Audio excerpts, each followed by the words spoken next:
Now, the gruesome discovery of 6 dead bodies in a panel beating shop in the Joburg CBD made on Sunday when police were called to investigate a foul smell. Inside, they recovered the bodies that were in various stages of decomposition.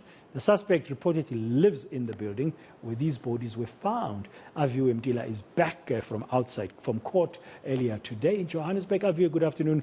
Welcome to today. Tell us what happened in court. Well, Bradan, it was the first appearance for the 20-year-old suspect.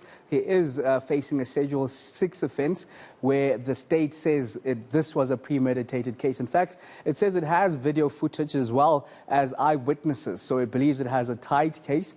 And today, what was an agreement between the state and the defence itself that the identity of the suspect cannot be revealed, and neither can the name of the suspect up until for the next 7 days, where we do understand an identity parade needs to be conducted. We were told to go back to the Johannesburg Magistrate Court on the 18th of October, where then the identity and the pictures and filming of the suspect can happen. But what's interesting, Bradan, is that while we do know on Sunday 6 bodies were discovered in the Johannesburg Central area, it's only one case of murder that's been pursued at this stage. We do understand that the NPA says it feels it has a strong case for one of the deaths. We understand a female, believed to be a sex worker, found behind one of the doors where there is alleged CCTV footage, as well as eyewitnesses that links the accused to this particular matter. In fact, it's a conversation that we had with NPA spokesperson Pindim Jonondwane, just to give us details as to why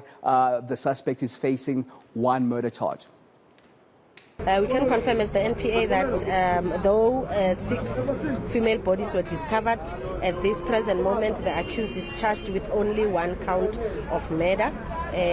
Reasons being with the current evidence that is contained in the docket. As the NPA, we can only prefer 1 count of murder against him, and we further instructed the investigating officer to conduct certain investigations in order for us to have a clear picture regarding the circumstances surrounding the deaths of the other 5 female bodies that were discovered. Aviwe, I understand that activists are claiming that more sex workers may have been abused or killed by this man who's been arrested.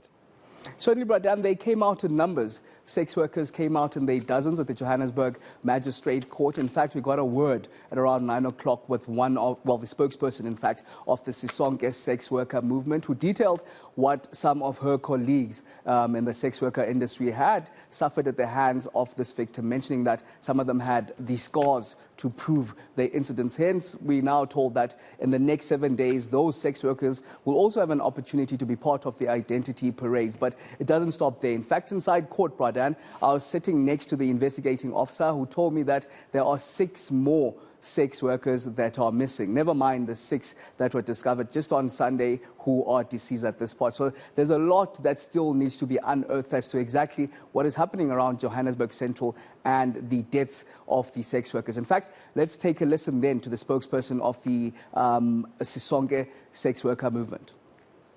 After the identification of bodies yesterday, then we went with some of the sex workers to the police so that they can also go to the crime scene, because there are also those who survived, like they've got scars to say, this particular man did this, you see this scar, this particular man. So we will also say, we are encouraging them to say, come forth, bring your stories, we believe in you. Then that's what the investigation is going to be telling, because we are suspecting, because based on what we heard yesterday, it's more than 13 women that are missing. So out of 13, only 6 is being identified.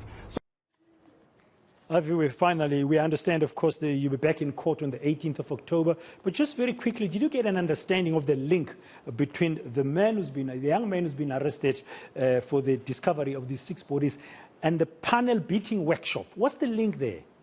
So we do understand, Bradan, on Sunday, after this stench then was around this panel beating workshop, it was then discovered, police going in and then discovering these 6 bodies around the panel beating workshop, some of them in a van, some of them just in different areas of the panel beating workshop itself. We do understand this 20-year-old resides in the building as well, and hence then there is this allegedly CCTV footage that links him, as well as the eyewitnesses that links him. But of course, all of that will be detailed as the matter then heads to court. We do understand that the suspect says he does intend on pleading not guilty, where the state says that it will be opposing even bail, believing it has a strong case for the murder itself, and says that investigations should then happen as to exactly what happened and to see if they can link the remaining 5 bodies to the suspect.